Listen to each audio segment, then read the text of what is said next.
Chers auditeurs, bonsoir. Vous êtes bien sur Méridien Zéro, une émission RBN France.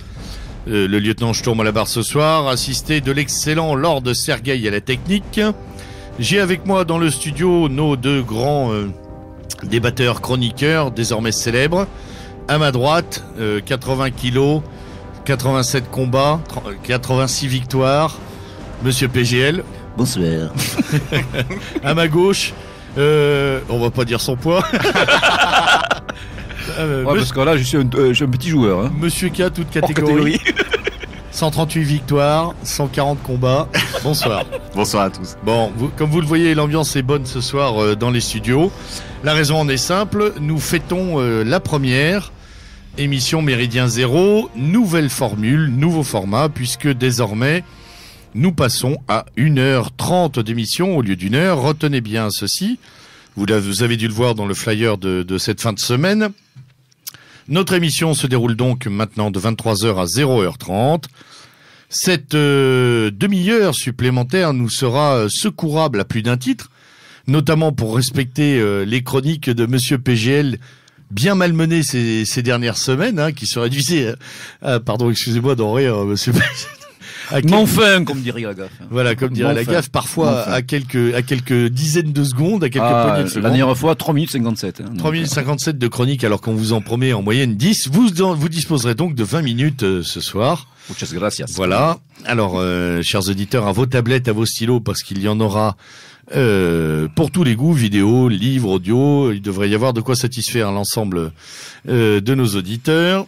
Alors, quel est l'autre avantage de ce format d'1h30 ? Eh bien, la place plus conséquente donnée à l'invité quand nous en avons un, puisque nous allons pouvoir lui consacrer pratiquement 1 heure, d'une part, et d'autre part l'approfondissement des débats, hein, qui sera plus conséquent. On aura effectivement un peu plus de temps pour aller au fond des choses et plus dans le détail.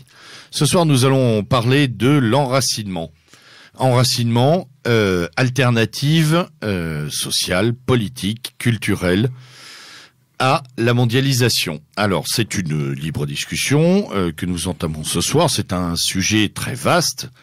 Il ne suffira pas d'1h30, bien entendu, pour en venir à bout, mais nous allons pouvoir explorer plus avant cette thématique de l'enracinement, qui est souvent utilisé, très souvent revendiqué dans les milieux, dans la mouvance nationale, patriote, identitaire, comme un des piliers de l'engagement et un des piliers du combat, et qui, paradoxalement, est très peu souvent défini, délimité, traité. Donc nous allons ce soir essayer de faire un peu œuvre de pédagogie en approfondissant cette thématique, et je me tourne d'ailleurs vers Monsieur K, pour que tu nous donnes, s'il te plaît, une première définition, un premier niveau de lecture de ce que peut être l'enracinement, notamment contre la mondialisation. Il me semble qu'on ne peut pas parler de cette notion d'enracinement sans immédiatement rendre grâce à l'auteur de la création, d'une certaine manière, de ce concept politique qu'est la philosophe Simone Veil, qui était... Alors oui, précisons pour nos auditeurs les plus jeunes et les moins aguerris sur le plan philosophique, rien à voir avec le quintal sénatorial et centriste qui a hanté les couloirs de la démocratie pendant un bon moment. Je crois qu'elle est encore elle est encore de ce monde, absolument. Elle est encore de ce monde et en exercice. Il me semble même qu'elle est à l'Académie française. Voilà, tout à fait. Ouais. Donc ce n'est pas la même Simone Veil. Nous vous invitons à ne pas vous tromper.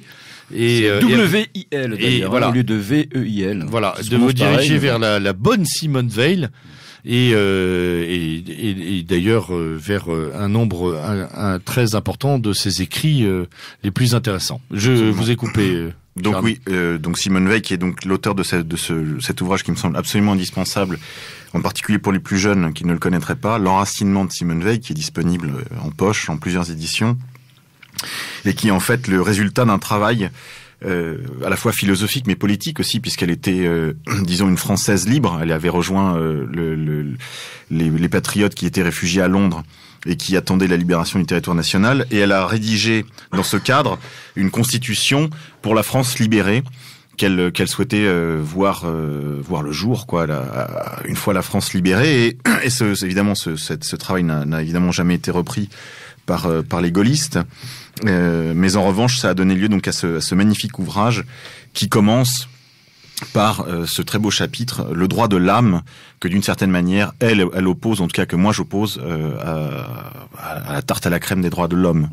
Voilà, les droits de l'âme, elle met au premier titre de tous ces droits de l'âme qu'elle détaille, comme par exemple le besoin d'obéir, parce que évidemment on ne peut pas vivre seul, et les enfants par exemple en font l'expérience, ils ont besoin de guides, ils ont besoin de gens qui les éclairent, de gens qui ont de l'expérience. Et l'homme a entre autres besoin, celui d'obéir, mais il a aussi le besoin d'être enraciné. Là, ça me renvoie aussi à une autre notion, un autre philosophe qui a parlé de cette notion d'enracinement d'une certaine manière, cette fois-ci dans l'histoire et pas dans un lieu, qui est Albert Camus, alors qui est pas très fréquenté par les gens de la mouvance, c'est vrai, mais qui dans L'Homme révolté explique très bien que la rupture avec la famille, qui est la grande je dirais un des grands fils rouges, un des grands fils conducteurs de la philosophie de gauche, de la philosophie moderne en général. La rupture, l'amnésie, la tabula rasa, c'est quand même un peu le fond de commerce de la philosophie progressiste. Albert Camus, malgré qu'il ait grandi dans ce milieu-là, qu'il soit un homme de gauche, qu'il ait été d'ailleurs un des philosophes, un des deux grands philosophes du XXe siècle pour la gauche politique avec Sartre du XXe siècle, la gauche politique française en tout cas, Camus lui se refusait de faire de la rupture avec la famille ou avec la patrie un impératif politique. Il disait c'est parfois une nécessité parce que comme disait Jules Vallès, famille je vouais, parfois la famille est une malédiction, c'est vrai, quand les histoires sont tragiques, dramatiques, violentes, etc. Il y a parfois besoin de s'émanciper de sa famille, mais ce n'est pas le cas de tout le monde, je dirais, c'est pas le cas général, plutôt le contraire d'ailleurs. Et ces deux philosophes, mais particulièrement Simone Veil, nous renvoient à cette notion, à ce besoin de l'âme, d'avoir des racines, de n'être pas de nulle part. Alors, vous me direz, ça fait beaucoup de gens de gauche et beaucoup de gens de confession israélite dans mes citations. Il y en a un autre que j'ai envie de citer, c'est Alain Finkielkraut, qui est un peu à la mode ces derniers temps depuis qu'il a fait un virage néoconservateur. Donc je mets en garde. Ça n'est d'ailleurs pas le seul. Le virage néocons. Oui, c'est sans doute pas un hasard non plus à son succès relatif. Oui.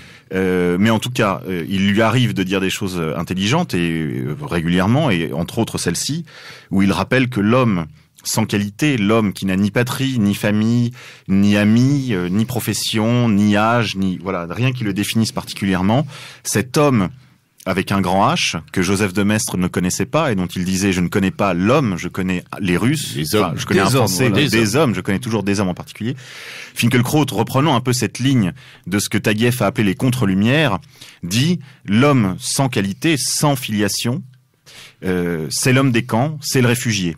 C'est-à-dire, c'est à la fois l'homme des camps de concentration qui est dépouillé ou des camps de concentration, évidemment, je pense ici aux camps à la fois ouverts par l'Allemagne nazie, mais également par l'Union soviétique, qui en a ouvert plus encore. Ou l'Angleterre dans ses colonies. Ou l'Angleterre dans ses colonies, ou la Chine populaire. Mais l'homme qui est déporté, lui, est privé, en gros, de ses qualités, il est privé de sa filiation, puisqu'il est un anonyme.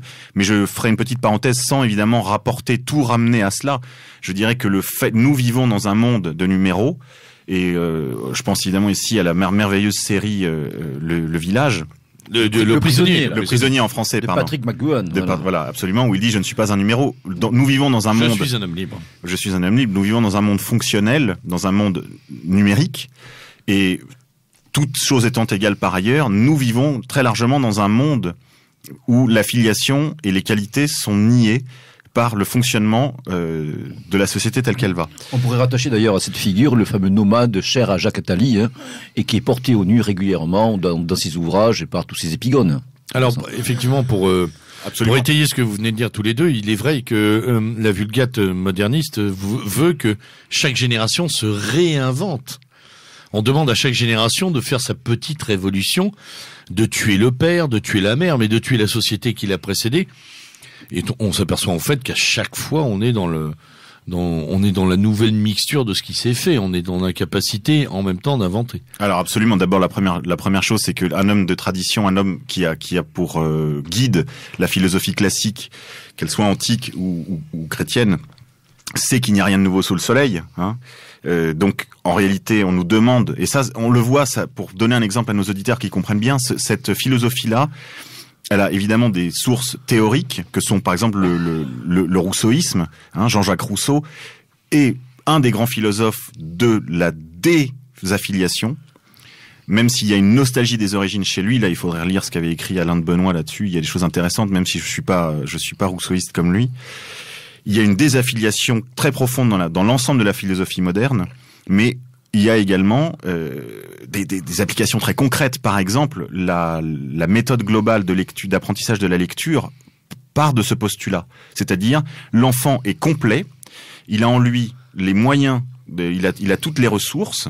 Mais il est doué de raison. Il est doué de raison, absolument. Ouais. Il est doué de raison, et donc il suffirait de le laisser à lui-même pour qu'il redécouvre la lecture. Le problème, c'est que c'est un effort considérable qu'il aurait demandé. Spontanément, il va construire son savoir, selon le jargon néo-bureaucratique et abscon. Oui, et puis en plus, depuis ce matin, il va le construire et il va même plus être sanctionné pour savoir s'il l'a bien ou mal construit. Oui, parce en fait, il construit rien du tout. Il est incapable de construire quelque chose. Donc, pour corroborer ce que tu dis, Monsieur K, ce matin, il y a un appel signé par Cyrulnik, je sais plus qui encore, Boris, tout un tas de psychomatosés. il doit y avoir l'île arabe explique la note. En fait, la note est la dernière barbarie fascisme du 21e siècle. Mais bien sûr. Naissant. Il ne faut plus noter les enfants. C'est une violence qu'il aurait faite. C'est une violence symbolique. Absolument. C'est exclusif, n'est-ce pas? Parce que celui qui a pas 20, il est exclu de ceux qui ont 20. Donc il faut que tout le monde ait 20. On voit qu'il y a une logique là, qui est à la fois très anodine parce qu'elle est quotidienne. Un professeur des écoles ou un professeur de collège, de lycée, c'est ça. Il voit ça tous les jours. Donc c'est à la fois, c'est des choses très concrètes, mais qui affectent la vie des gens. Moi, je connais des gens qui sont dyslexiques. Mais ils ont appris la dyslexie à l'école, si vous voulez. Oui, non, mais c'est très simple. Aujourd'hui, il faut savoir que pratiquement plus du tiers d'enfants diagnostiqués dyslexiques. En fait, compte, il y a une sorte d'amplification. Il y a une sorte d'une épidémie, on pourrait d'épidémie, tout à fait, de dyslexie depuis déjà plusieurs années. Et en fait, bon, lorsque on fréquente un petit peu le milieu professionnellement, c'est le cas de certains d'entre nous, on s'aperçoit tout simplement que ces gamins ne sont pas dyslexiques du tout. Ils n'ont pas appris à lire correctement. C'est ce qu'un autre... Ce sont des sinistrés de la méthode globale. C'est là, Monsieur K, un autre trait de cette modernité, c'est cette espèce de sentence pathologique qui tombe sur chacun d'entre nous quand on n'est pas d'accord. Un enfant plutôt réservé sera vite fait qualifié d'autiste. Quelqu'un d'exubérant, ayant peut-être des talents artistiques ou en tout cas une personnalité débordante sera qualifié d'hyperactif et mis sous anxiolytique il y a 7, 8, 10 ans. Bien sûr, il y a des méthodes cliniques, enfin chimiques pour régler ce genre de problème. Alors, pour revenir à notre débat de fond, tout ça participe de la destruction des racines. Absolument. Ça coupe toute cette violence générée. Coupe des racines, lesquelles sont déjà ténues, parce que je crois que dans les familles, les racines sont peu ou très peu évoquées. Absolument, et ça c'est ce que un autre philosophe qui me semble très intéressant d'étudier, Jean-Claude Michéa, qui est très actuel, qui a publié à la fois sur les questions d'éducation, sur l'enseignement de l'ignorance, où il explique justement que c'est un plan concerté. Alors il n'y a pas de complot, mais c'est un plan concerté jusqu'au sommet. Non, c'est ce que disait Ellul aussi également. Jusqu'au sommet de la hiérarchie mondialiste, si vous voulez. À quelqu'un comme Brzezinski, dont on a parlé à ce micro, a écrit qu'il fallait abrutir les masses parce que de toute façon il n'y aurait pas de travail pour elles. Le fameux tititainment. Absolument. Donc il y a là une vraie logique, mais qui est systémique. Il faut comprendre qu'on est dans un monde qui a besoin, qui est fondé sur l'argent. Enfin, je veux dire, c'est la valeur cardinale. Et pour vendre mieux, il faut des abrutis. Vous comprenez, il faut formater des sans esprit critique, absolument. Sans repère. J'ai envie de te poser la question. Et quid de l'enracinement dans un paysage bien justement, que tu viens de dépeindre si négatif, si détruit. Eh bien, l'enracinement est le principal obstacle. L'enracinement est le principal obstacle à la constitution d'une société mondiale homogénéisée sur le plan marketing. Si on veut vendre le même hamburger, le même jean sur la planète entière, il faudra désenchasser les gens de l'ensemble de leur filiation, qu'elle soit familiale, culturelle, nationale, religieuse. Et sociale, bien entendu. Toute filiation est un obstacle à la constitution d'un marché homogénéisé, parce qu'elle introduit justement de la différence dans le marché, sur le monde, dans le monde, elle introduit de la qualité, et ça perturbe la matrice, si vous voulez. Seulement de la qualité, est-ce qu'on peut pas parler aussi de distance? Est-ce que la racine ne permet pas de préserver une distance salutaire également? Alors, il y a évidemment cet aspect est très important, c'est-à-dire la raison pour laquelle la mouvance, d'une certaine manière, depuis quelques mois, s'essaye à essayer de promouvoir l'enracinement, l'identité sur ce terrain-là, parce qu'elle comprend bien, plusieurs des acteurs de la mouvance ont compris l'intérêt qu'il y avait à promouvoir justement les qualités à la fois provinciales, ethniques, etc. Parce que elles sont un barrage aussi à la marée noire de la consommation. Et en fait, lorsqu'on commence à se préoccuper d'autre chose, justement que de son petit moi et de ces vibrations, si vous voulez, consuméristes, et qu'on est porté plus à des préoccupations culturelles concernant la vie intérieure, concernant des aspects spirituels ou religieux de la vie, évidemment, on est moins sujet à la suggestion. Je donnerai juste un exemple, mais c'est à vous. Oui, au consumérisme ostentatoire, voilà, au consumérisme, qui est en fait une fuite en avant. C'est une fuite en avant. Face au vide auquel nous sommes confrontés, boum, on a autre chose à faire que accumuler sans cesse des objets dont on n'a pas besoin, et toujours cette surenchère, bien sûr, hyper technologique, où c'est le dernier gadget à la mode, bien sûr, qu'il faut acquérir. Le toujours plus. Avec ces scènes des fois complètement sidérantes et hallucinantes, de gens qui font la queue toute la nuit pour acheter la dernière console, ou le dernier jeu vidéo à la mode, enfin bon. Quand on voit ça, quelqu'un de normal constitué, ne peut que s'effrayer face, à ces flots grégaires, de bipèdes qui sont là. Qu'on pourra d'ailleurs un jour essayer d'analyser. Qui sont là à l'affût du dernier produit, quoi. Je vous propose d'ailleurs de les analyser un de ces quatre à ce micro, parce qu'on peut parler parfois. Je vois à quoi vous faites allusion tous les deux, et surtout ce que tu disais il y a un instant, PGL, notamment l'histoire d'iPhone, d'Apple, où on assiste pratiquement à des nouvelles religiosités ou pseudo-religiosités, des trans. C'est le fétichisme. Je l'ai. C'est le fétichisme de l'objet. Je le touche. C'est le système de l'objet que décrit Baudrillard déjà. Absolument. À travers son fameux ouvrage, la société de consommation également. Donc c'est des choses qui ont été diagnostiquées déjà depuis les années 70. On pense aussi après aux écrits de Gilles Lipovetsky, etc., sur l'ère du vide, sur les écrits de Christopher Lasch, donc l'américain aussi, sur la culture du narcissisme. Enfin, on est vraiment dans ce phénomène-là. On est complètement pris par cette aliénation collective, qui fait qu'en fin de compte, voilà, l'individu est confronté à son néant existentiel, son néant quotidien.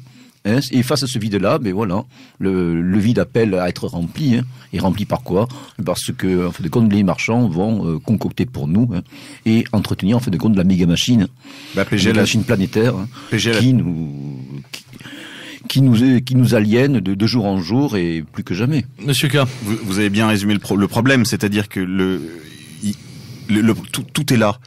Si l'homme est privé de ses filiations qui peuplent son imaginaire, sa vie intérieure, sa vie spirituelle, que je ne confonds pas, sa vie psychologique, si on le prive de cela, eh bien, il faudra bien qu'il le peuple, n'est-ce pas? Il faudra qu'il comble ce vide. Et on voit bien que là, il y a un front très net entre le monde du marché, d'une certaine manière, et le monde réellement existant des gens avec leur filiation réellement existante, avec lesquels, en fait, il faudrait qu'ils renouent justement pour pouvoir à la fois se libérer de cette guerre qui est menée sur les consciences par la publicité principalement, mais surtout parce que il y a là, la seule richesse de la vie est là, en fait. Moi, je parlerai plus, je serais peut-être un peu plus pessimiste que vous, encore que je crois qu'on peut se rejoindre. Je pense qu'il y a des reliquats de filiation. Ces filiations, aujourd'hui, sont problématiques.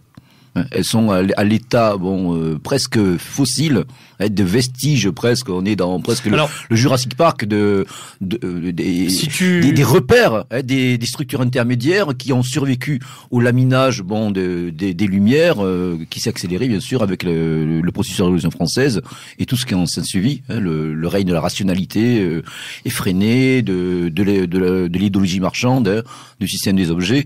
Donc il faudrait qu'aujourd'hui on se rattache de manière maladroite, un petit peu plus ou moins consciente à des bribes d'enracinement, de repères comme ça qu'on essaie de trouver à la fois dans nos histoires personnelles, dans notre environnement, dans les représentations qu'on peut avoir encore, de choses qui nous rattachent à nos enracinements, que ce soit des paysages, que ce soit des souvenirs d'enfance, que ce soit des éléments de culture qu'on peut glaner à droite et à gauche, dans des lectures, dans des films que l'on voit, dans des musiques qu'on écoute, dans des émotions que nous ressentons. Mais on sent que c'est quelque chose qui a du mal à être formulé consciemment, et comme ça l'était naturellement, il y a encore quelques générations. Absolument. On assiste en fait à une chose, parce qu'il faut pas oublier que la question de départ était une définition à peu près claire et nette de l'enracinement.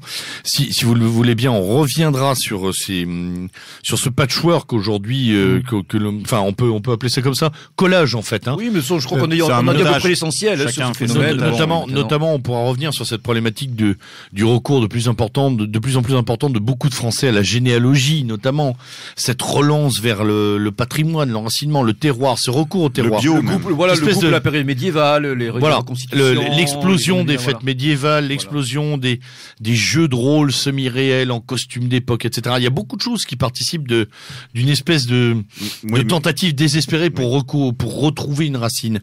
Avant cela, j'aurais aimé, Monsieur K, que tu nous rappelles cette définition, parce que quand je t'écoutais tout à l'heure, je pensais à un article lu d'un des acteurs de la décroissance qui disait qu'en fait un homme heureux consomme peu, et qu'un homme qui est enraciné, qui a un réseau social fort et qui a une activité qui a du sens est en fait une cible de mauvaise qualité pour le marché et l'hypermarché et le marché mondial et l'hyperconsommation. C'est quelqu'un qui, ayant trouvé une harmonie intérieure et extérieure, est peu enclin à succomber, à se pâmer pour les derniers atours de la modernité. Et justement, quand on préparait cette émission au téléphone, tu m'as donné une définition avec l'emploi du mot écologie. Je te laisse la paternité, je la trouve excellente. Oui, bien sûr. En réalité, j'allais y venir. Cette intervention là, ce libre échange interrompu autour de ce micro sur la question de l'enracinement fait suite en fait à une réflexion que j'ai eue il y a déjà un moment, et à des conférences que j'ai données sur la question de ce que j'appelle l'écologie intégrale, plagiant un auteur que certains d'entre vous connaissent bien, qui est Charles Maurras, qui parlait de nationalisme intégral pour parler du rétablissement de la monarchie en France. Il utilisait ce mot d'intégral pour parler en fait de la complétude de la réflexion sur le politique, sur la conception de l'État. Plagiant cette notion d'intégralité politique, je l'ai transposée dans le domaine de l'écologie politique. Il faut pas séparer le mot écologie du mot politique. Là, c'est très important parce que l'écologie c'est autre chose. C'est une science naturelle. L'écologie politique c'est autre chose. C'est les aspects politiques de l'environnement humain, mais c'est aussi les aspects humains et sociaux et éminemment concernant éminemment le politique de la vie vivante, si vous permettez ce pléonasme. Oui, oikologia, on peut redonner la matrice, hein, oui, absolument. Qui veut dire la science de la maison. Absolument. Voilà, la science de l'habitat, entendue aussi comme maison, entendue comme le foyer, l'univers, foyer du pater familias, c'est-à-dire premier ordonnancement du monde. Absolument. Voilà. En fait, c'est tout à fait lié à l'activité individuelle et semi-collective qu'est la famille, par exemple. Voilà. Ça renvoie immédiatement au foyer. D'appartenance qui dépasse la simple personne, quoi. Absolument. Et c'est pour ça que, parlant d'écologie intégrale, on voit bien on voit bien où je vais vous emmener. Il s'agit de parler d'abord d'une démarche individuelle. Je ne parlerai pas simplement de simplicité volontaire. C'est beaucoup plus que ça, parce que c'est justement de l'écologie politique dont on parle. Et donc, c'est une démarche quand même collective qui doit, je dirais, devenir un mot d'ordre de l'ensemble de la mouvance trans-organisationnelle. Voilà, chacun doit se reconnaître dans ces mots d'ordre et rompre vraiment avec le progressisme, le développementisme et toutes les idéologies modernistes en fait qui courent dans la mouvance, comme par exemple la question du nucléaire. Alors j'en fais pas un article de foi. Je ne fais pas de cela un article de foi, mais il me semble qu'on peut très difficilement être un nationaliste ou un patriote sincère et ne pas comprendre que les 22 régions, les 22 provinces françaises sont polluées à mort par l'énergie nucléaire, et au moins que ça mérite une question. Quand je discute avec nos camarades italiens, qu'ils me disent l'Italie est interdite d'accéder à l'énergie nucléaire, je comprends et je respecte et je serai à leur côté pour que l'Italie ait le droit d'accéder à l'énergie nucléaire, parce que personne n'a le droit d'interdire à une nation souveraine l'accès à l'énergie nucléaire, pas même les États-Unis, pas Israël, ni à l'Iran, ni à l'Italie, ni à personne. Parce que c'est un don que la nature nous fait, et qu'il n'y a aucune raison à ce que cela devienne un tabou pour telle ou telle nation. L'Italie est voisine de la France, elle importe de l'énergie fabriquée nucléairement à 20 ou 25 km de sa frontière.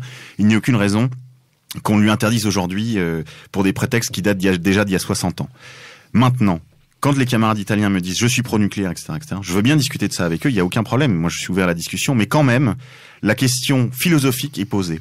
Elle a été posée par Gunther Anders, un philosophe, un disciple, comme une autre philosophe que je citerai sans doute tout à l'heure, Hannah Arendt, un disciple d'Heidegger, qui a posé la question de la technique comme étant le défi pour le XXe siècle. Enfin, même pour le XXIe, si on veut, puisque la question reste pendante. Et le nucléaire, évidemment, est la technique par excellence. Le défi, il n'est pas dans le contrôle, il est dans la maîtrise.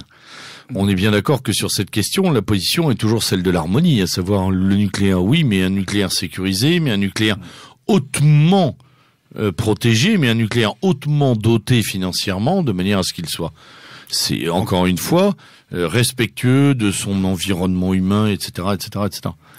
C'est ce que dit l'industrie nucléaire depuis 60 ans maintenant. L'industrie nucléaire parle de profit aussi. Encore une fois, on va pas s'étendre là-dessus. On va pas s'étendre là-dessus parce que je s'éloigne un petit peu du sujet. Je n'en fais pas même si la question est intéressante. Je veux pas en faire un article de foi encore une fois, mais en tout cas la question doit être posée. Oui. Et par exemple de la pertinence d'actions antinucléaires. Là, on a vu lorsque le train a traversé la France. Là, oui, ça a fait bon. Et les gens sont très inquiets. Et quand on touche aux questions à la fois énergétiques, de l'eau, des choses vraiment fondamentales, les gens sont sensibles. Et il me semble qu'on doit quand même poser la question philosophique, en tout cas, de la technique, du progrès, du marché. Monsieur PGL, c'est une question qui a été abordée, je veux dire, largement dans les années 70 et 80, notamment dans la mouvance qualifiée de nouvelle droite. J'en parle en connaissance de cause, ayant été associé sous ce mouvement. Et moi, j'avoue que je te suis pas tellement, notamment sur la question nucléaire. J'en fais pas un article de foi philosophique. Je rejoins un petit peu le lieutenant Sturm en disant que tout cela est des questions de maîtrise et en fin de compte de savoir la technique n'est pas neutre, certes, mais au service de quoi est-elle? Est-ce qu'elle est au service aujourd'hui d'une société de consommation égalitaire, en fin de compte, qui vise à raser et à réifier l'humanité, et plutôt, dirais-je, les humanités, les peuples qui sont encore debout et qui sont encore conscients, pour ce qu'il en reste, ou est-ce que c'est une technique qui doit être mise au service d'un projet, d'une vision communautaire qui doit être équilibrée avec cette notion de limite que l'on a vu notamment développée par notamment le philosophe Arne Naess, un des pères que nous saluons, qui est décédé. Voilà, donc cette notion de limite, parce que le monde humain est borné, il est fini. On le voit aujourd'hui avec le déchaînement du productivisme et de la raisonnement de la planète, où en fin de compte, on est conscient que si par exemple la Chine et l'Inde accédaient à un niveau de consommation comparable sur l'Occident, il faudrait plusieurs planètes pour que cela soit supportable. C'est le cas aussi. C'est le cas pour amortir le coût. Voilà, je crois en fin de compte, tout simplement, la civilisation occidentale, dont le philosophe Lynn White Jr. a bien montré les racines judéo-chrétiennes, est placée sous le signe de l'hubris, qui était pour les anciens Hellènes, les anciens Grecs, une des fautes suprêmes que l'homme européen, tel qu'il se définissait à l'époque, pouvait faire. Donc je crois qu'aujourd'hui, nous devons justement retrouver cette notion de limite, d'harmonie, de decay, comme disaient les anciens Grecs, et que la question nucléaire est bien sûr discutable, comme toute question. Absolument. Maintenant, moi je n'en fais pas un article de foi philosophique. Mais encore une fois, on a ouvert un peu le débat. Voilà, on y reviendra. On reviendra éventuellement là-dessus. Simplement, oui. Voilà. Moi je dirais. Messieurs. Mais je voudrais revenir justement pour revenir à l'essentiel, sur l'enracinement. Et j'avais une question. Je voudrais revenir sur l'enracinement. Cher camarade, moi j'ai une question à te poser là-dessus. À partir des bribes dont tu parlais tout à l'heure, justement, on peut y revenir maintenant. Ces bribes d'identité, d'enracinement, ces espèces de reliances qu'on a, mais en n'ayant pas tout à fait la conscience de savoir à quoi on se raccroche. On est un peu dans Avatar, on branche la queue de cheval un peu n'importe où. Et reste-t-il en fait un Umwelt, reste-t-il un soubassement encore fécond pour que l'enracinement soit porté, même de manière fragmentaire dans notre société? Il reste effectivement des sous-bassements. Maintenant, il y a des pièges et des écueils qu'il faut éviter. Parmi les écueils que je pense notamment à l'idée de folklore et de muséification. Et aujourd'hui, c'est quelque chose que le système utilise. Pour reprendre la phrase connue de Saint-Loup que connaissent certains de nos auditeurs, le folklore est la honte d'une ethnie qui n'ose s'affirmer souveraine. Aujourd'hui, nous sommes confrontés à une inflation de musées. Junger a démontré on met en quelque sorte ce qui reste des cultures enracinées sous cloche, particulièrement en France. Particulièrement en France. Donc en fin de compte, c'est pour moi une preuve à la fois de sénilité et deuxièmement surtout de neutralisation et de récupération de ce qui peut être encore agissant et subversif par le système. Donc je crois que là c'est un des gros écueils. Nous sommes menacés de devenir ce que Lévi-Strauss appelait des cultures froides. d'une certaine manière, en tout cas totalement refroidis, voire congelés, et devenir en fin de compte des parcs d'attractions muséico-touristiques pour les visiteurs du monde entier qui viendront se pavaner sur les ruines de notre grandeur passée. À ce titre, d'ailleurs, juste une seconde, Monsieur K, avant de te donner la parole, on peut s'interroger sur les trompettes qui ont sonné ces dernières 72 heures à propos de l'inscription de la gastronomie française au patrimoine mondial immatériel de l'UNESCO. Tout le monde, j'ai entendu les grands chefs à la télévision, à la radio dire voilà, enfin, ça y est, nous y sommes.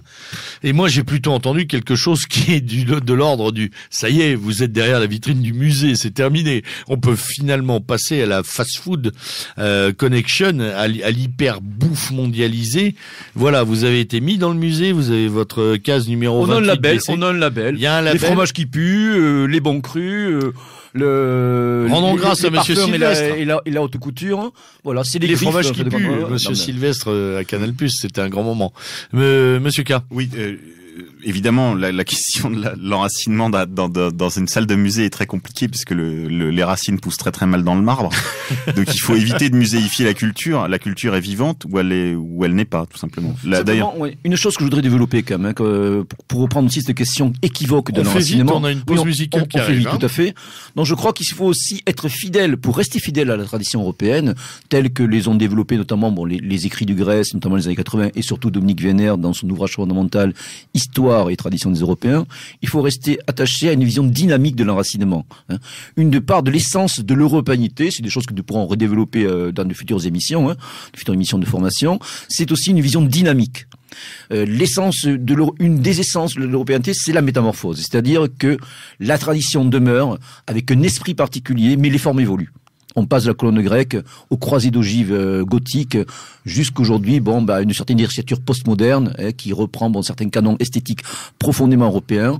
Donc, on doit, en fin de compte, toujours garder cette vision dynamique de ce que Guillaume Fay et Giorgio Locchi appelaient la désinstallation, dans une vision sphérique de l'histoire, donc de renouvellement permanent des formes, mais en restant fidèle toujours à cette ligne rouge, à ce fil conducteur qu'est notre tradition la plus profonde, la plus immémoriale, cette quête, si vous voulez, cet esprit aventureux, cette quête du dépassement de soi et d'une volonté de puissance bien pensée en tout cas et maîtrisée. Alors justement, Monsieur K, et chers camarades PGL, dans la veine de ce que nous venons d'évoquer, voilà un groupe enraciné, Carlien Camera. L'album s'appelle Invisible Front, date de 2005, et nous allons écouter quel titre Alors nous allons écouter le titre Capax, donc il est interprété à la fois par le charismatique et ténébreux Angelo Bergamini, accompagné de Emilia Giacono et Anna Rossi, je crois. Elena Fossi, voilà. Voilà. Nous vous invitons d'ailleurs à prendre connaissance ou à vous rapprocher de ce groupe à la musique féconde voilà, donc il se rattache un petit peu au courant dark wave avec des particularités propres au groupe. Voilà. Allez, on écoute tout de suite.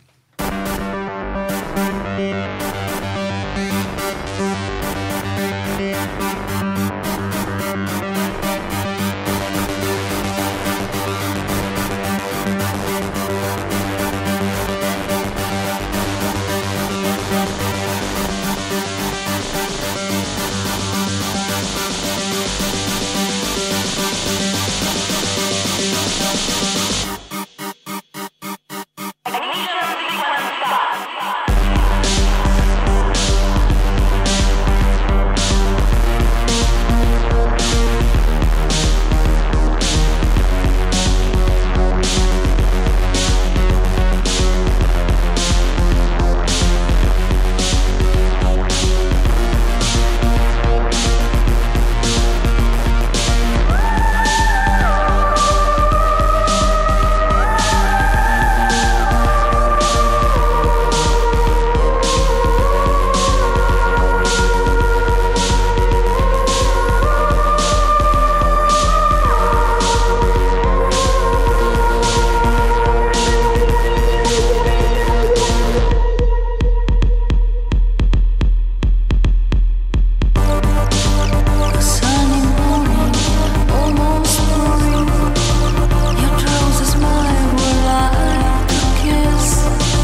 bien, après cette pause musicale, revenons à la question de l'enracinement, Monsieur K. Oui, bon d'abord merci parce que je suis un fanatique du groupe Kyrian Camera. Oui, cette notion d'enracinement dont on parlait tout à l'heure avant la pause me semble absolument essentielle dans les combats qu'on va mener à l'avenir, parce que nous avons affaire en fait à une menace qui menace l'ensemble des peuples dont parlait tout à l'heure Monsieur PGL, les peuples libres, les hommes libres même, qui au sein de peuples soumis voudraient mener une vie décente et bonne. Et cette notion d'enracinement en fait est une sorte de drapeau, une sorte de signe de ralliement pour les résistants au nouvel ordre mondial. En quoi consiste-t-il ? Eh bien, d'abord, l'enracinement, évidemment, c'est avoir des racines quelque part, n'est-ce pas, comme une plante. Ça, évidemment, une métaphore végétale, agricole. Et les racines poussent quelque part, en particulier, et pas partout. Voilà, quelqu'un qui a des racines, c'est quelqu'un qui est de quelque part et qui n'est pas ce citoyen mondialisé et nomade dont parle Jacques Attali, d'ailleurs qu'il soit élitaire ou un ouvrier clandestin, un nouvel illégal. Quoi. Ah, voilà, un ilote sans papier, comme on dit aujourd'hui. Avoir des racines, c'est donc aussi avoir un lieu. Alors. Et un passé. Absolument, c'est les deux choses à la fois. C'est un lieu d'abord et une histoire. Ce sont les deux dimensions dans lesquelles l'homme croit principalement, qui sont le temps et l'espace. Avoir des racines dans le temps, c'est avoir aussi évidemment la notion de l'histoire d'abord, l'histoire d'une nation. Je sais qu'on a déprogrammé pour les secondes, je crois. Non, on a déprogrammé énormément en collège, où il y a notamment des questions genre les Clovis, les Mérovingiens, Charlemagne est traité très rapidement. Enfin, et à côté de ça, on a introduit la Chine des premiers royaumes, c'est très intéressant. L'Inde des Gupta, c'est aussi sûrement passionnant. Mais en fin de compte, quand on voit pardon, j'ai pas bien compris. L'Inde des Gupta. Ah, les Gupta. Les empires maliens. Mais c'est intéressant, moi j'aime beaucoup les Dogons, c'est passionnant. Passionnant, tout à fait. Mais je crois que c'est pas des mammifères. Non, pas du tout. Et puis en tout cas, les Dogons, non, mais la notion aussi c'est pas pareil. De continuité chronologique est passée à la trappe. En fait de compte, on revient aux errements de la nouvelle histoire structuraliste ou post-structuraliste des années 70. Donc c'est du grand n'importe quoi. Mais comme tu le disais tout à l'heure, c'est voulu, c'est concerté. Oui, c'est bien sûr. Je pense que nos élites tout est incapable qu'elle puisse paraître à plusieurs reprises, je veux dire très régulièrement, savent à ce niveau-là, c'est très bien ce qu'elles font. Et donc on voit qu'il y a quand même un problème à l'égard de l'enseignement du temps dans les nouvelles générations. Il est aujourd'hui impossible à un adolescent de 15-16 ans de déchiffrer le portail d'une cathédrale puisqu'il ne connaît pas les personnages, il n'y a pas de culture religieuse par exemple qui est transmise. Surtout, il n'a plus le langage symbolique et mythique. Absolument. Voilà. Il n'y a pas de transmission simplement du vocabulaire historique qui est culturel. Je parle pas ici de religion, je parle simplement méta-historique. Voilà, il y a pas la transmission n'est pas faite, il y a une rupture de transmission qui est très profonde et qui est idéologique, qui est voulue puisque justement on ne peut pas alors elle est voulue par la gauche pour des motifs, je dirais idéologiques parce que l'enseignement du latin par exemple, du latin et du grec est compromis au lycée très gravement par les dernières décisions ministérielles, parce que d'une certaine manière, l'enseignement du latin en tant que tel est déjà une matière fasciste. Vous voyez la logique. Bon. On salue ici au passage feu Jacqueline de Romilly qui s'est battue toute sa vie pour les lettres classiques. Pour les lettres classiques, tout à fait. Donc voilà, il y a des menées contre je dirais la transmission tout simplement, dans le même temps qu'on assiste à des débats nationaux complètement délirants et absurdes sur l'identité nationale. Donc là on voit bien, comme on le disait tout à l'heure sur la question du musée, qu'on est en train de mettre sous cloche des notions parce qu'en fait on les voit disparaître tout simplement. C'est-à-dire que l'inquiétude, on répond à une inquiétude réelle du peuple par des mesures de communication. On est dans la muséification et on est pire que ça souvent dans le simulacre. Absolument. Alors justement, j'allais vous poser une question à tous les deux. L'émergence et on va dire le succès non démenti du terme identitaire ces dernières années dans le vocable politique, sociologique, philosophique, psychologique de nos grands intervenants médiatiques.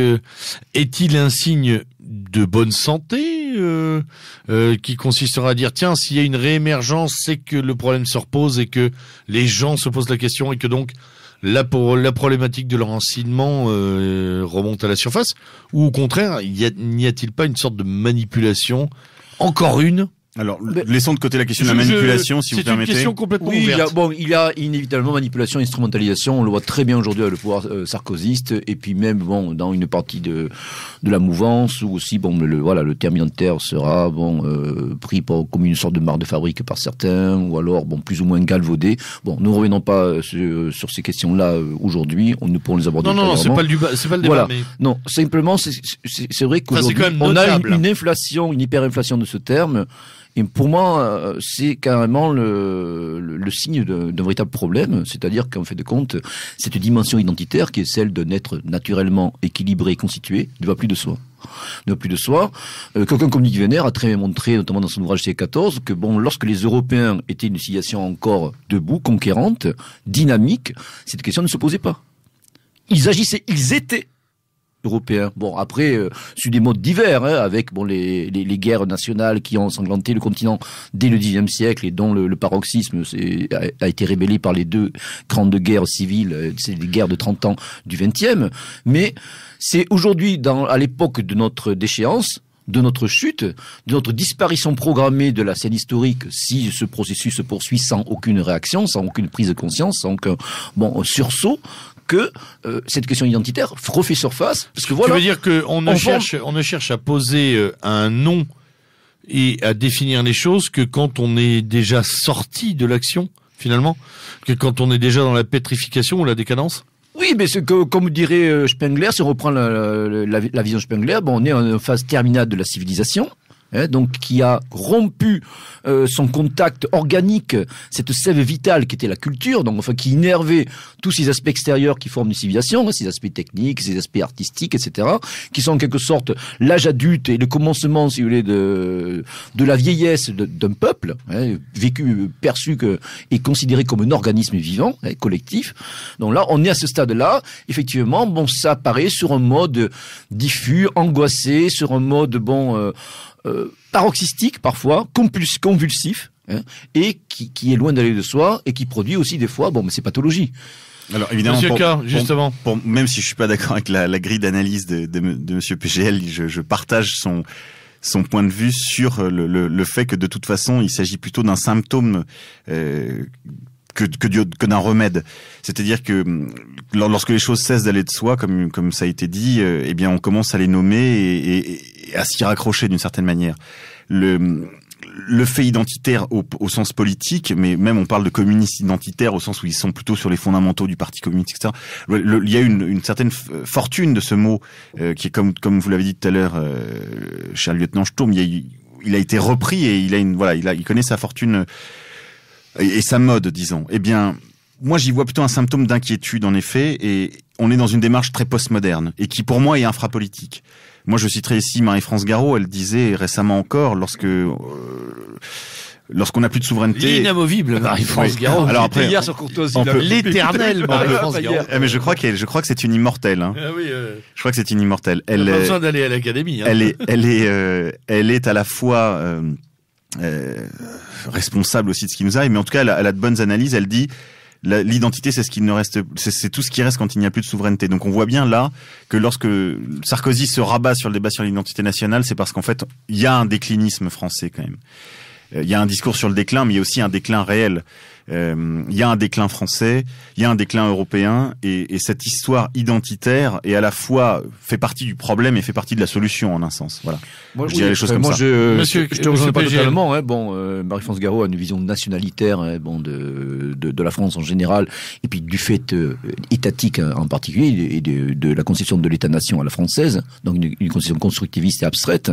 Moi, je pense au contraire que ce qu'on considère comme l'identité, en fait de compte, le socle fondamental d'où tout projet politique et toute mise en forme d'un peuple qui a su sa destinée peut-être lancée à telle ou telle époque, en fait de compte, est fondamental.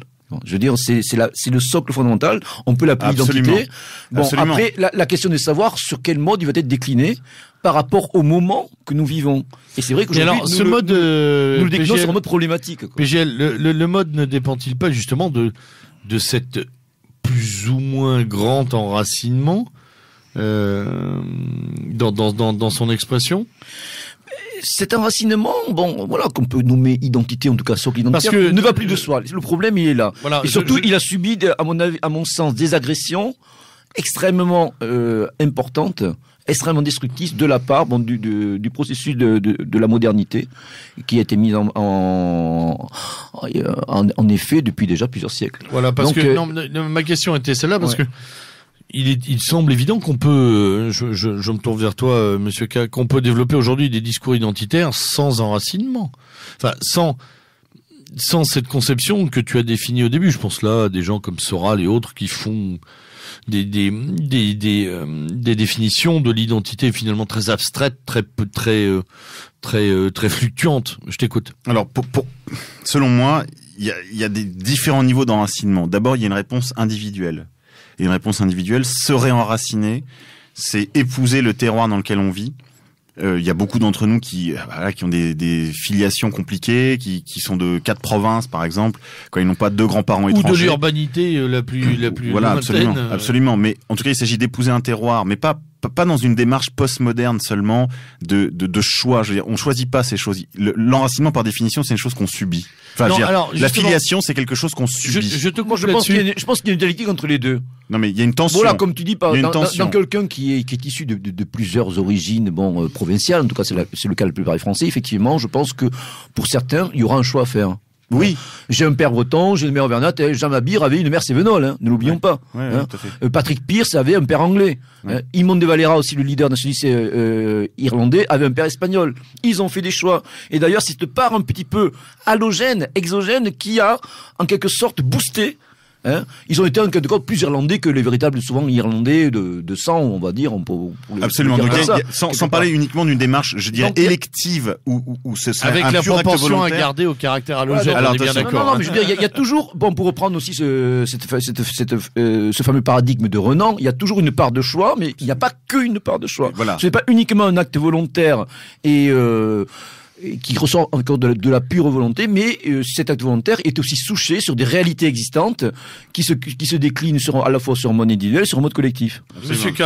Donc justement, cet enracinement, il y a une démarche quand même individuelle qui ne peut pas être un pur acte de volonté comme tu viens de le dire. En revanche, il y a d'autres dimensions et il me semble que la dimension nationale n'est pas du tout exclue de cette démarche. La France en tant que telle est une réalité historique et pour ceux d'entre nous, par exemple, qui auraient 4 grands-parents de 4 provinces différentes, ou parfois avec 1 ou 2 grands-parents d'origine étrangère, européenne, ou parfois avec un carteron, on peut avoir des carterons d'asiatiques, et j'en connais qui sont de très bons camarades patriotes.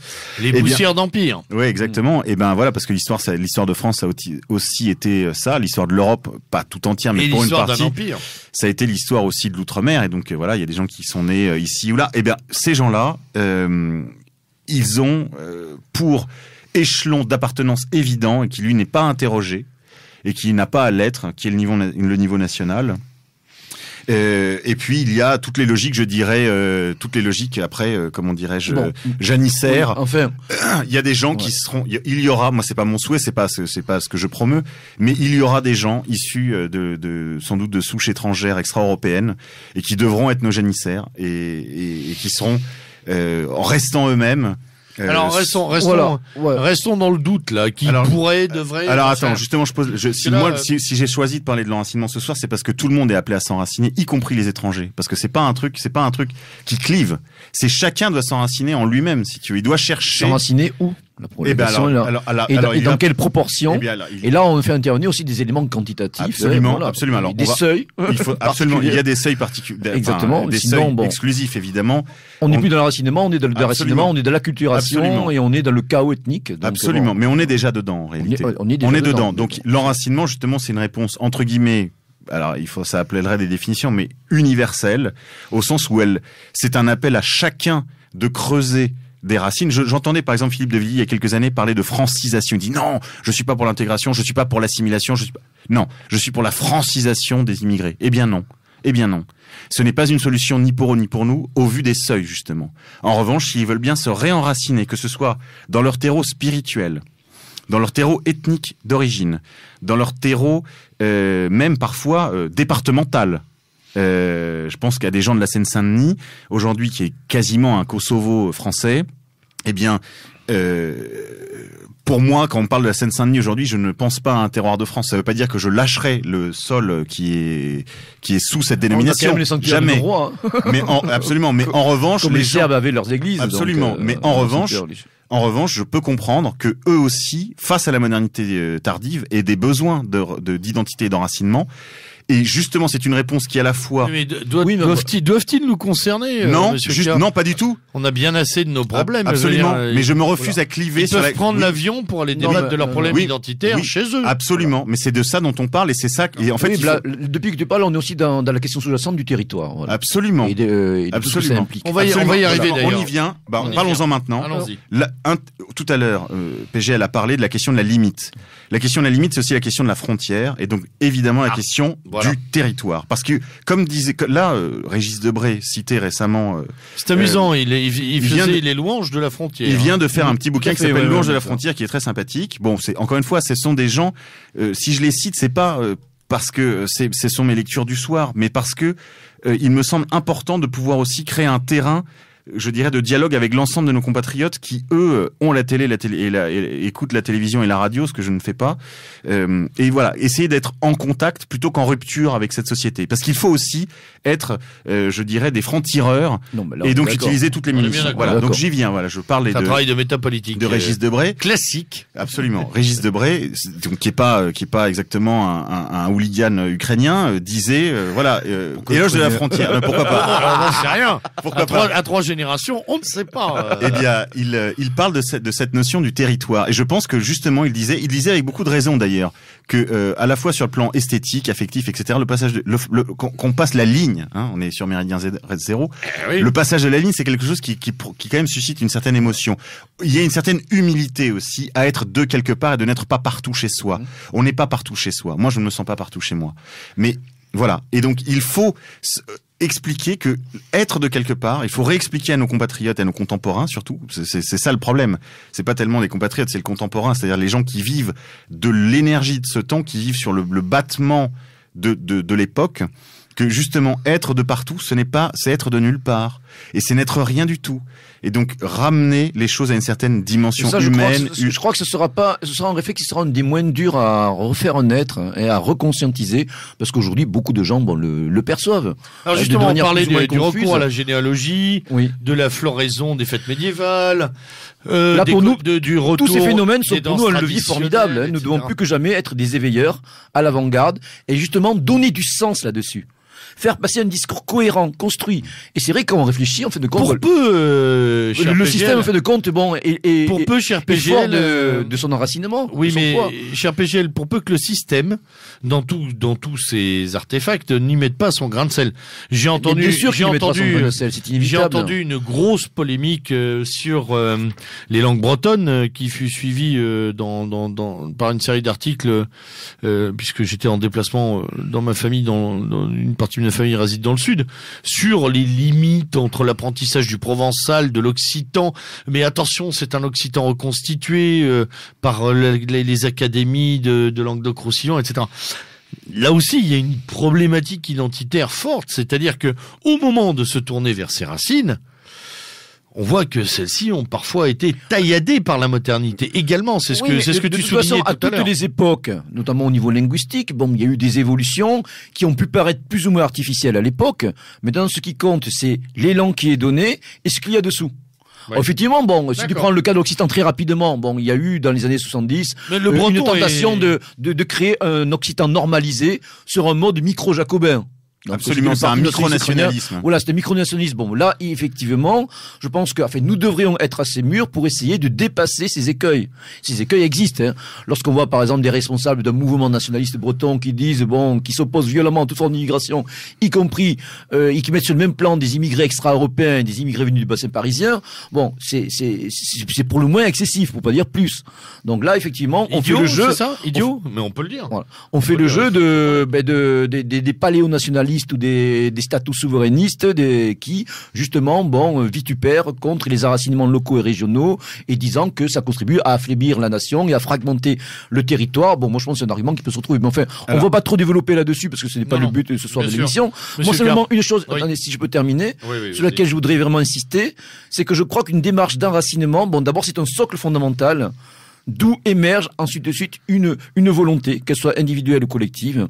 Donc ce socle-là, il doit essayer d'être restitué, de la manière la plus saine et la plus équilibrée possible, pour peu que ce soit faisable. Et ça, je crois qu'il revient à des phalanges inflexibles d'individus conscients et qui jouent le rôle des veilleurs, d'essayer de persuader nos compatriotes, à leur niveau et de toutes les manières possibles imaginables, d'essayer de retrouver justement cette voie de manière équilibrée et avec une petite expérience. Du caractère éminemment positif et naturel du réenracinement. Et je terminerai, et je pense que cet enracinement, à la base, c'est une démarche organique. Absolument. C'est une vision charnelle de l'identité qui ensuite, bien sûr, aura des aspects plus rationalisés, qui démarche plus d'une volonté, qu'elle soit individuelle ou collective. Mais à la base, on est dans une identité, on est dans un socle qui est charnel, qui fait partie des choses que nous héritons. Et c'est par rapport justement à ces repères hérités que nous sommes à même d'effectuer de vrais choix.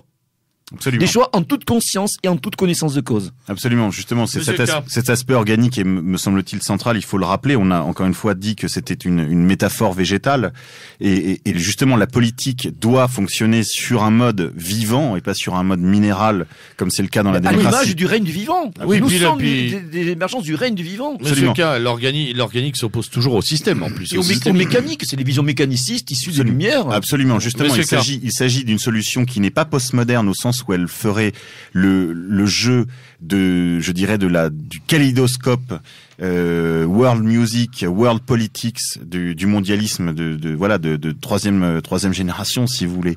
Il s'agit pas de rentrer dans les logiques très lipovetsquiennes, très infrapolitique, justement d'une pure logique identitaire, mais bien d'avoir une dimension politique à cette démarche, et donc évidemment de denter la démarche politique sur des réalités concrètes qui, elles, sont organiques, réaligner aussi la politique sur des logiques organiques, comme par exemple une démocratie directe, organique et locale. Qu'est-ce que ça veut dire? Une démocratie organique, on avait repris le terme dans les années 80. Mais le terme existe dans les manuels de droit première année, tout le monde peut, tous les élèves de première année connaissent ça, sauf qu'on leur explique que ce n'est pas possible puisque nous vivons dans une démocratie représentative qui est donc une fiction, hein. Ça, c'est encore une fois dans les manuels de première année.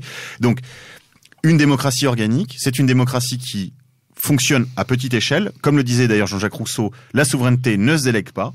Donc, il faut des petites unités pour que la démocratie soit fonctionnelle. La Confédération helvétique le montre très bien. Hein. Absolument, la Confédération helvétique est un modèle d'organisation justement enracinée et locale. C'est-à-dire que sur une mairie, par exemple, dans une ville suisse, vous trouvez le drapeau de la ville, enfin les couleurs de la ville, les couleurs de la province et la couleur de la nation. Le strat d'appartenance qui ne s'oppose pas, mais se complète. Absolument. Voilà. Messieurs, si vous voulez, on fait une seconde pause musicale avant de terminer sur ce chapitre. Je vous propose d'écouter le groupe Orplid. Voilà, c'est un groupe venu d'Allemagne de l'Est. Et notamment le titre qui s'appelle Bruder Lucifer. Frère Lucifer. Voilà. Tout un programme, le frère porteur de lumière. Voilà.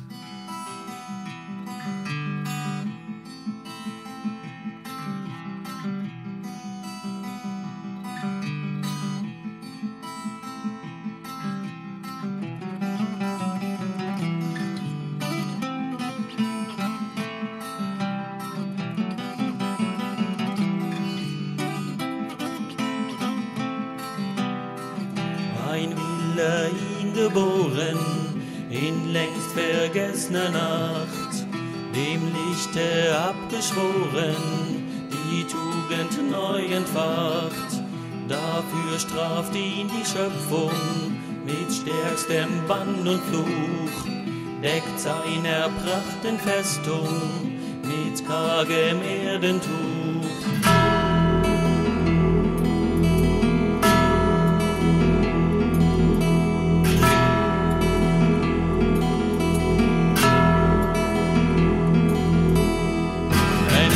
Von Stolz der Sinne, trotz er dem Höllenbrand, ruht nun dem Herzen inne, das kein Gebet gekannt. Schön seiner Augen Flamme, gleich hellem Morgenstern, ein Schicksal wie Gewanne, in grausig Glut hängt Kern.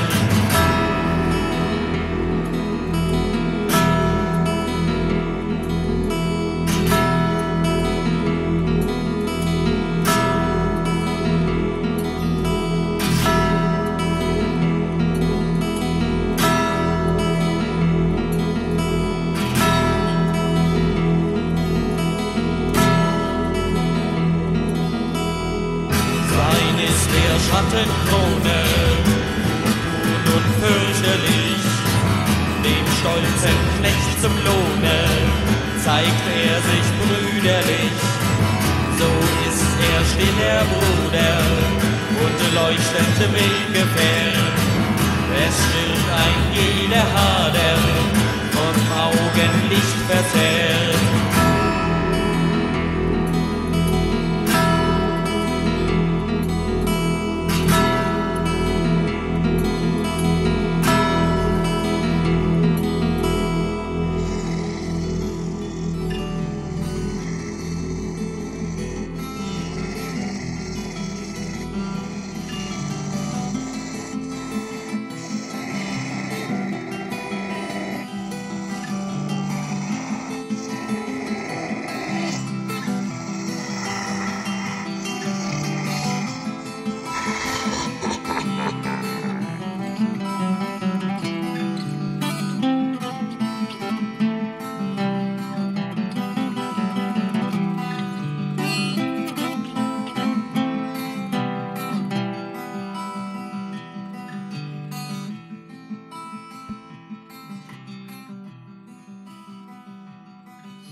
Bien, après cette pause musicale luciférienne, n'en déplaise à Monsieur K, non, ça n'est après tout que de l'art et de la musique.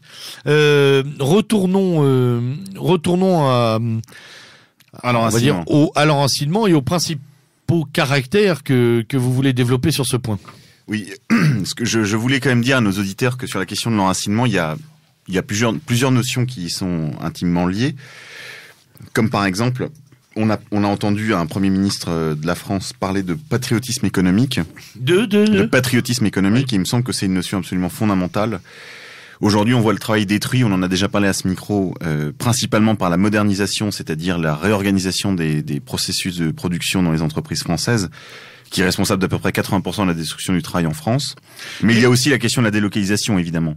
Et il devrait y avoir très à la mode aujourd'hui de parler pour les entreprises de ce qu'on appelle la responsabilité sociale et environnementale.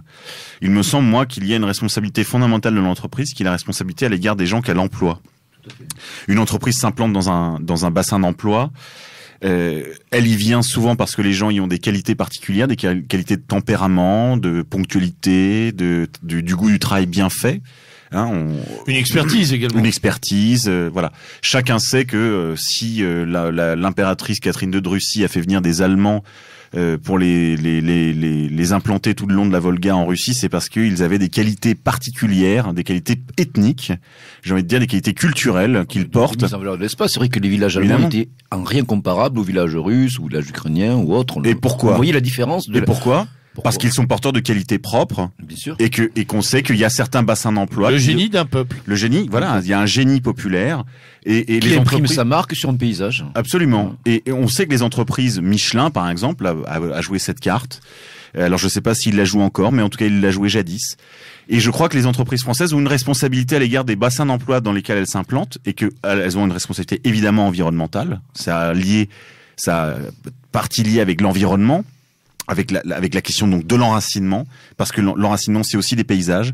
C'est des paysages paysages de France. Plus loin, ce sont des pays. Ce sont des pays, ce sont des terroirs. Oui, bien sûr. Ce sont des terroirs, mais ce sont aussi des paysages intérieurs. J'y reviendrai tout à l'heure si vous me le permettez. Oui, bien sûr.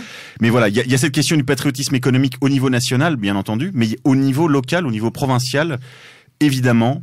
Ce qu'on appelle le localisme, il s'agit évidemment de relocaliser la production et la consommation des biens et des services. Je pense à une province française comme les Antilles où ce mot d'ordre a été porté à un moment donné par le LKP et nos camarades identitaires je crois que c'était à l'époque le projet Apache avait repris ce mot d'ordre en disant chiche, emploi local. Vous voulez ça? Très bien. Eh bien voilà, il y a une nécessité de la proximité entre l'emploi et le lieu d'habitat. Aujourd'hui, il est inacceptable que les gens aient besoin de faire 1 heure, 1 heure et demie, 2 heures parfois pour aller à leur travail et en revenir. Pour reprendre le slogan de notre autocollant qui a fait Flores des années 80. Vivre et travailler au pays, absolument. C'est un de nos slogans. C'est un slogan patriotique, c'est un slogan identitaire. Absolument. Même si moi je ne suis pas très travailliste et que je pense que comme le film de Pierre Carl, on peut aussi volem rien foutre à le pays. Non mais on est d'accord. Voilà. Mais absolument vivre et travailler au pays. Voilà, de manière digne. Absolument digne et bonne. Et justement puisqu'on y est, vivre et travailler au pays. Je sais qu'il y a quelques années, des jeunes gens avaient lancé un pochoir qui disait vivre et travailler au pays, 3 petits points d'origine. Et donc ça pose la question de l'immigration. Oui, l'immigration est une forme d'esclavage moderne. Ce n'est une chance ni pour eux ni pour nous, et surtout pas pour nous. Et donc l'enracinement, c'est cette logique-là, c'est localisme au niveau des pays, des terroirs. C'est le patriotisme économique au niveau national, c'est le protectionnisme au niveau européen.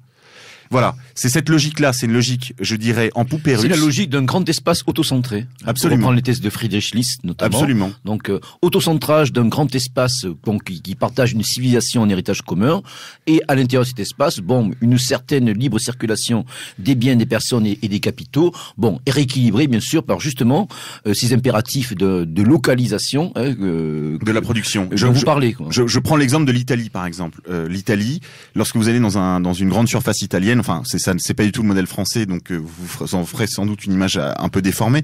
Les produits qu'on y trouve, ce sont les produits provinciaux, mais pas pour des questions, pas parce qu'ils sont chauvins, non, mais pour des raisons économiques, parce qu'il y a aussi une logique de l'économie au sens traditionnel du terme, c'est-à-dire la préservation, enfin au sens de la non-dépense, l'économie au sens de la non-dépense d'énergie inutile. On va pas aller importer des produits de provinces ou de pays lointains alors qu'on a tout à demeure. Et ça, c'est aussi très important sur l'enracinement culturel cette fois. C'est l'alimentation, par exemple. L'alimentation, si on se nourrit sur les produits du terroir. D'abord, je remarque que, et ça je renvoie aux travaux de quelqu'un comme Bourguignon, qui est un microbiologiste des sols, il y a une adéquation entre l'alimentation d'un terroir particulier et les besoins sanitaires, corporels, pour traverser les saisons en fonction des besoins locaux. Je te coupe, cher Monsieur K. Un certain nombre d'études ont montré que les changements d'alimentation dans des populations déportées, je pense aux Noirs, aux États-Unis, ou je pense à certains Asiatiques en Amérique du Nord, etc., ont fait que ces populations ont développé un nombre incalculable de maladies à des âges où il était impossible de les voir, 20 ans d'avance, 25 ans d'avance, parce que le système d'alimentation et la reliance au sol, cette espèce d'interaction avait disparu. Une mémoire génétique. Même si on peut pas bien sûr faire un réductionnisme biologique total, comme ça a pu être le cas. Mais il y a des nécessités. Époque, mais cette dimension est une réalité. Absolument. Et qui nous apparaît, qui nous revient dans la gueule. Absolument. En pleine figure. Alors, puisqu'on parle de questions, par exemple, de santé publique, alors il y a évidemment la question de l'alimentation, mais par exemple, le cinéma nous a montré aussi des cas où la mondialisation à tout crin nous menace de pandémie. On a fait une psychose sur la question de la grippe Ebola, etc. Mais il n'est pas impossible que le scénario d'un film comme l'Armée des 12 singes soit réalisé parce que justement la mondialisation, c'est aussi la mondialisation des risques. Donc le terroir, il faut raisonner. L'enracinement, c'est comme un arbre profondément qui plonge profondément ses racines dans le sol et qui protège formant avec l'ensemble de la végétation, formant une haie qui elle-même fait un paysage du bocage normand ou du bocage breton avant le remembrement. D'ailleurs, on voit très bien, depuis la destruction de ces paysages qui étaient à la fois esthétiques, mais évidemment aussi fonctionnels, puisqu'il y avait une agriculture qui en vivait, les terres sont extrêmement pauvres dans ces régions. Sauf le terroir normand qui a été préservé. Pour passer beaucoup de temps en Normandie, je peux te dire que les haies repoussent. Ben, c'est tant mieux. Je m'en félicite. Justement, nous parlions tout à l'heure de la frontière. Moi, je fais l'apologie de la frontière, je fais l'apologie de la haie, je fais l'apologie de la peau, comme le disait également Régis Debray. Une frontière, une porte, c'est pas un truc qui est fermé sur le monde. C'est justement la condition pour pouvoir recevoir quelqu'un sans être si on n'est pas soi-même, si on n'est pas sûr de ses propres qualités, on ne peut rencontrer personne. Et ça, c'est ce que je dirais non pas à nos camarades, parce que ça, ils le savent. Le déracinement crée la haine. Mais ça, c'est ce qu'il faut dire justement aux mondialistes qui nous vendent l'antiracisme, etc. en permanence. Le déracinement crée la haine. Absolument, la haine de tout, absolument. La haine de soi.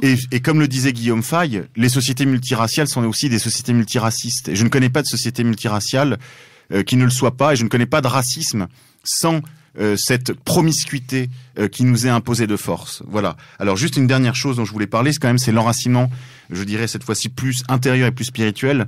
Il y a des moyens, hormis les filiations qu'on reçoit de ses parents, qu'on reçoit dans l'éducation, par la lecture des livres, etc. Par exemple, cet enracinement dans l'histoire nationale, il faut l'approfondir par la lecture.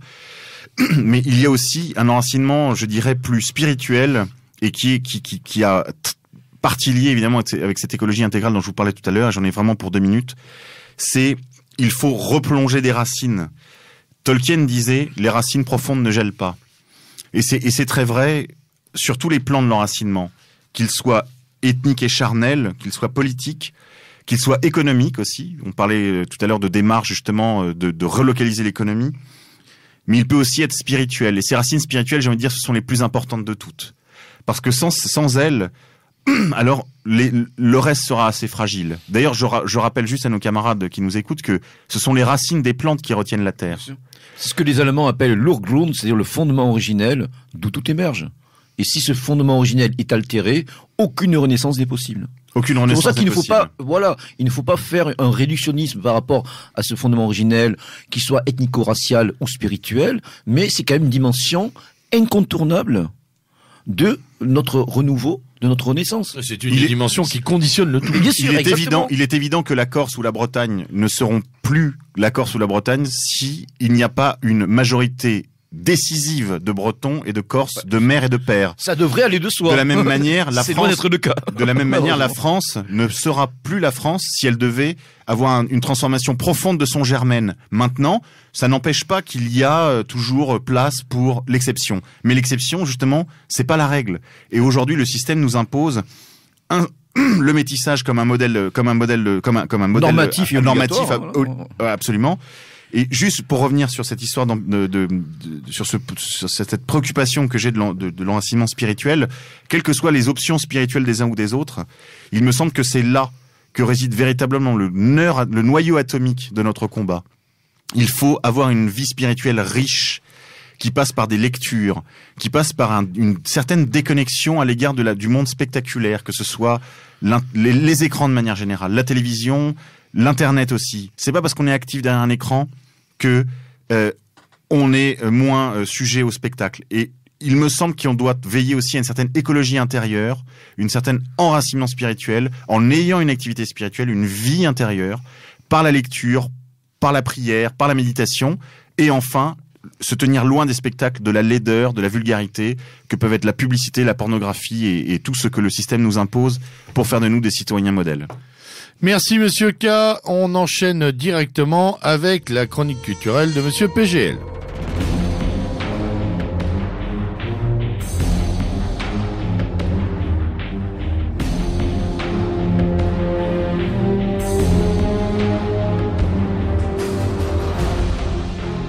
Alors, cette semaine au menu, 2 ouvrages et 3 films. Alors, le premier ouvrage, c'est un ouvrage que je suis en train de terminer, qui est tout à fait remarquable, qui est signé par un historien helléniste américain qui s'appelle Victor Davis Hanson.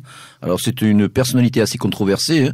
D'ailleurs, elle est abordée par Michel Drac, le co-auteur de Choc et Simula qu'on a reçu il y a 15 jours, étant donné que Victor Davis Hanson, qui se classe parmi les démocrates, a quand même pris très souvent des positions de type néoconservatrice, hein, en soutenant Donald Rumsfeld et en se faisant un petit peu l'apôtre du nouvel hégémonisme américain, du moins à l'époque de Bush, hein. On le voit d'ailleurs sur son blog. Alors, David Hanson a écrit un bouquin qui a suscité pas mal de polémiques, qui s'appelait Culture et carnage, dans lequel il essaie de dégager un modèle européen de la guerre en montrant que c'est la phalange hoplitique grecque de l'époque classique qui a développé l'idée de choc frontal, hein, et l'idée de bataille décisive, hein, sur un théâtre d'opération pour imposer en quelque sorte la suprématie de l'Occident tel qu'il le décrit au fil des âges. Donc c'est l'analyse de plusieurs batailles, de la bataille du Gaugamel jusqu'à la bataille du Tet, en passant par la bataille de Tenochtitlan,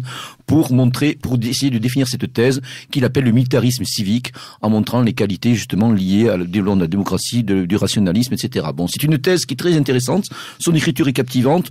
Maintenant, c'est vrai qu'il peut pécher par un certain réductionnisme, qui ne vérifie pas toujours ces deux thèses. En tout cas, le livre en question, c'est le deuxième qui a été édité il y a pas très longtemps en collection Champ Histoire, Canage Culture ayant été aussi repris dans ce format. Donc, il s'appelle La guerre du Péloponnèse. Et je veux attirer l'attention des auditeurs sur l'importance de cet événement historique qui a été d'une certaine manière, pour la Grèce antique, l'équivalent de ce que fut la Première Guerre mondiale pour les Européens, c'est-à-dire un cataclysme au bout duquel plus rien ne sera jamais comme avant. Le miracle grec ne va pas survivre à cette conflagration, et justement la forme de guerre normée qui était celle d'avant le cataclysme de ce conflit qui s'est déclenché en 431, donc entre les cités de Sparte et d'Athènes et leurs alliés respectifs, donc était une guerre limitée entre des soldats paysans qui visaient à l'emporter rapidement dans des litiges de type territoriaux ou dynastiques. Là, Hanson montre, sans tomber dans l'anachronisme, que cette guerre a eu un caractère de conflit total, de guerre totale, qui a pris de multiples aspects qui sont très familiers. Il nous rappelle aujourd'hui les conflits du XXe et du XXIe siècle. Ce n'est pas d'ailleurs un hasard si les stratèges américains font étudier activement, notamment Robert Kagan, qui a pris aussi ce paradigme de guerre péloponnèse, et bien sûr dans lequel Athènes, l'impérialiste Athènes, avec sa Ligue de Délos, avec son modèle démocratique, renvoie bien sûr à la thalassocratie américaine. Sparte étant plutôt une puissance continentale et terrestre qui rappelle la Prusse ou la défunte Union soviétique.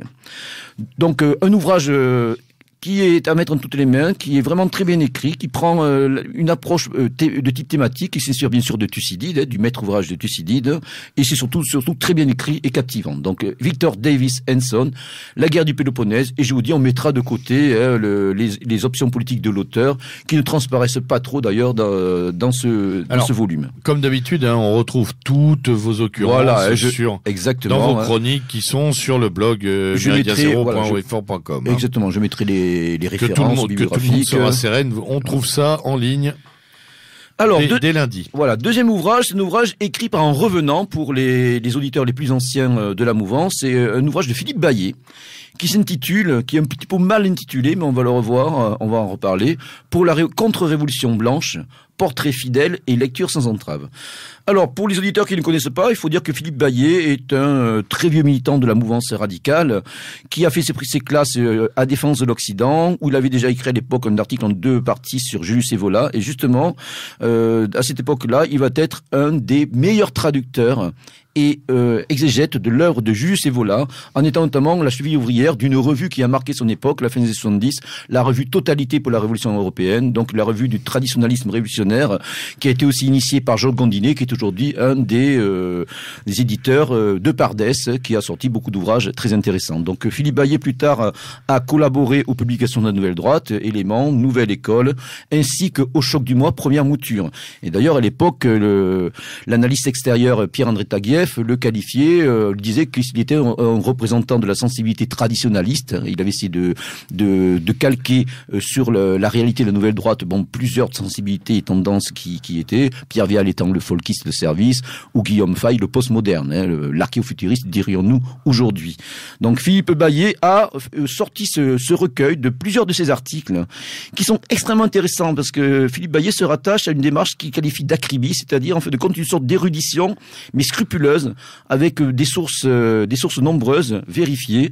Donc ce sont des études solides, qui sont bien écrites et qui, en fin de compte, rappellent à notre bon souvenir des figures majeures de la pensée de la politique européenne. C'est d'autant plus dommage pour le titre, du coup. Oui, on va y venir à ce titre. Oui. Donc là, on fait plusieurs articles intéressants, notamment des articles qui parlent de Ernst Gantorowicz, le représentant de la Révolution conservatrice, qui a écrit une monumentale biographie de Frédéric de Hohenstaufen, le seul Européen à mon goût, disait Frédéric Nietzsche, ou de Boris Souvarine, ou de l'œuvre de Georges Moss sur l'analyse du national-socialisme.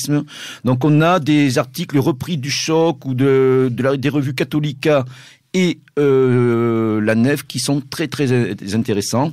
Ensuite, on a des études plus surprenantes, notamment un dernier article que Baillet avait écrit dans la Nouvelle Revue d'Histoire sur le fameux Samuel Huntington, dont nous avons parlé avec Michel Drac il y a 15 jours, oui. Donc le créateur du concept de choc des civilisations. Et là, Philippe Baillet a un article plutôt favorable à Huntington, qu'il perçoit favorable, tout à fait, qu'il perçoit comme un identitaire WASP américain, ce qui est vrai, notamment à travers à la lumière de son deuxième livre, Qui sommes-nous? Donc un article intéressant, même si Philippe Baillet trahit sa sympathie profonde pour cet auteur. Et le deuxième article qui donne son titre justement à l'ouvrage et qui là est un peu plus surprenant, s'intitule donc Pour la contre-révolution blanche, radicalisation du conservatisme et émergence de la droite racialiste aux États-Unis.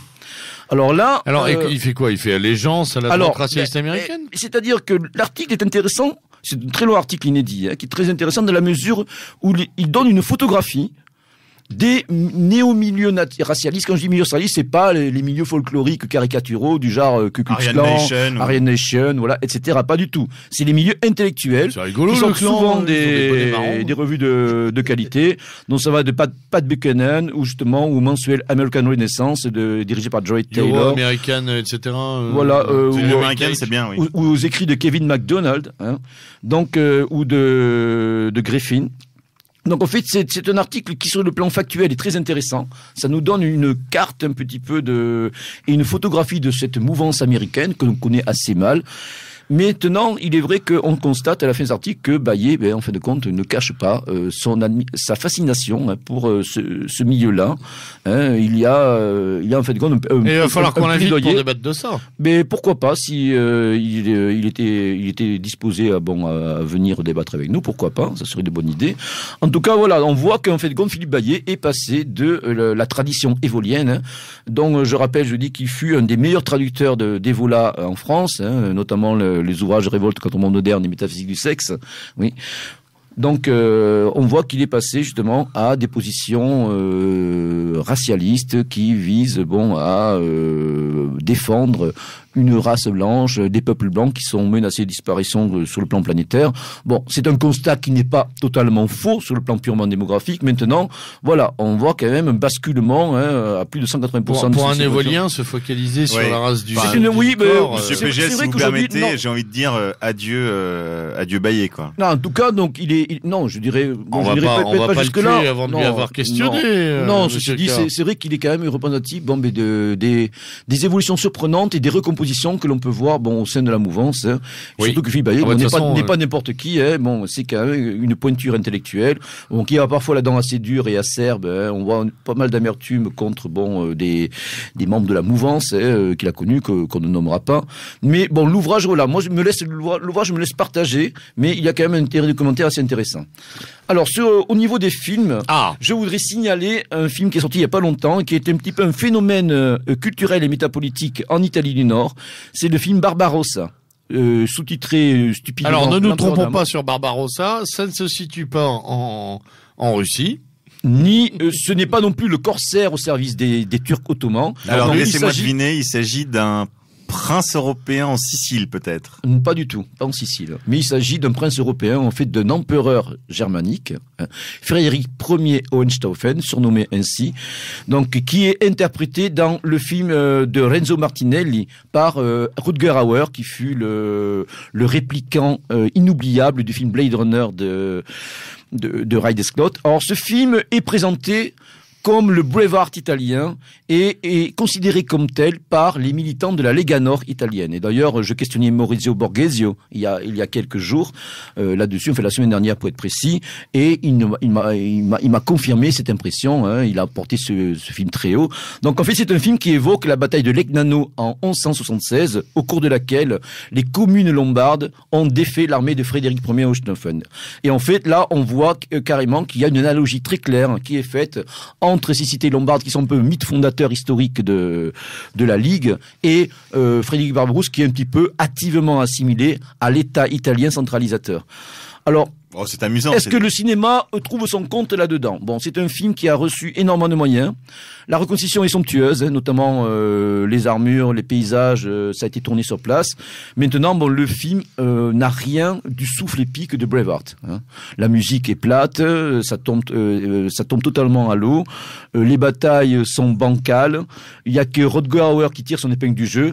Rutger Hauer étant opposé à une sorte de William Wallace local, Alberto da Giussano, un personnage semi-mythique. D'ailleurs, les historiens ne sont pas tellement sûrs qu'il existait, qui était l'âme de la résistance, de la compagnie de la mort, de plusieurs centaines donc de chevaliers lombards. Donc c'est un film qui a reçu bien sûr le soutien de Umberto Bossi, et même Berlusconi a assisté à la première. Ça a provoqué une controverse bien sûr dans la presse du système, bien sûr la presse de gauche a rué dans les brancards. La presse donc de proche de la Ligue l'a soutenu activement. Un médiéviste italien renommé comme Franco Cardini a déploré les inexactitudes historiques du film, les raccourcis. Donc c'est vrai que malheureusement, moi je pense que c'est un film qui ne m'a pas transporté, et c'est, je crois, une occasion ratée d'avoir fait un véritable film. Et là on voit un petit peu les limites de l'instrumentalisation politique qui peut être appliquée au cinéma. On peut faire de beaux enfants à l'histoire et à l'histoire, voilà. Donc là véritablement c'est un petit peu dommage.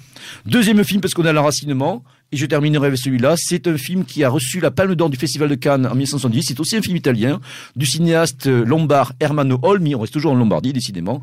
C'est L'Arbre au sabot. C'est une magnifique chronique paysanne de paysans métayers de la région de Bergamo, qui a été tournée d'ailleurs en dialecte bergamasque, dont ils sont sous-titrés en français, j'ai reçu d'auditeurs. Et c'est une magnifique fresque de l'existence de plusieurs familles confrontées aux aléas et aux vicissitudes des cycles saisonniers qui se succèdent, des rapports avec les propriétaires. Or, ce qui est intéressant dans le film, outre la reconstitution saisissante de ce mode de vie agreste et paysan, c'est qu'il ne succombe pas à une lourdeur marxiste qu'on trouve par exemple dans le film de Bertolucci 1900. Donc c'est très sobre, et on ne peut que le recommander aux auditeurs. Donc le film s'intitule L'Arbre au sabot. Il est réalisé et écrit par Ermanno Olmi. Cher Pascal, merci beaucoup. Cher Monsieur K, également, merci pour votre contribution sur ce débat portant sur l'enracinement ce soir. Il ne me reste qu'une poignée de secondes pour saluer tous nos auditeurs. Vous enjoindre à écouter Europa Radio, la radio rebelle et enracinée, et vous dire que le mouvement d'action sociale a effectué hier samedi une action contre la malbouffe et pour la défense des terroirs et de la gastronomie. Donc vous pouvez aller voir tout ça du côté du mouvement d'action sociale masse-org.com. C'était le lieutenant Sturm à la barre de Méridien Zéro, consacré à l'enracinement avec PGL et Monsieur K, à la technique Lord Sergueï. Bonne soirée, à très bientôt, à l'abordage et pas de quartier. Enracinez-vous.